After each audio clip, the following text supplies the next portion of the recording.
இந்த திதி நேரத்துக்குள்ளே தான் நம்ம வந்து பூஜைகள் பண்ணணும். எப்பவுமே வாராகி அம்மனுக்கு இரவு நேரத்தில் பூஜை பண்ணுவது சிறப்பு. இரவு நேரம் பண்ண முடியாதவங்க மறுநாள் காலை பிரம்ம முகூர்த்த நேரத்தில் பண்ணலாம்.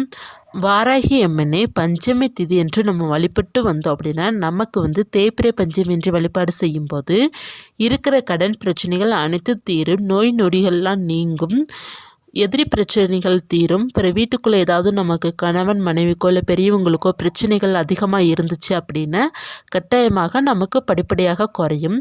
அதனால் வந்து தேய்பிறை பஞ்சமி என்பது நமக்கு வந்து பிரச்சனைகள் குறையணும், நோய் நொடிகள்லாம் நீங்கணும். அதற்காக தான் நம்ம வந்து தேய்பிறை பஞ்சமி என்று வாராகியம்மனை வழிபாடு செய்கிறோம். பஞ்சமி அப்படிங்கிறது 5 தீபம் ஏற்றி வழிபாடு செய்யலாம், இல்லைன்னா ஒரே ஒரு தீபம் ஏற்றி நம்ம வழிபாடு செய்யலாம். இப்போ வாராகியம்மன் பாடம் சிலை இருக்கிறவங்க சிலைக்கு வந்து கட்டாயமாக அபிஷேகம் பண்ணுவது சிறப்பு.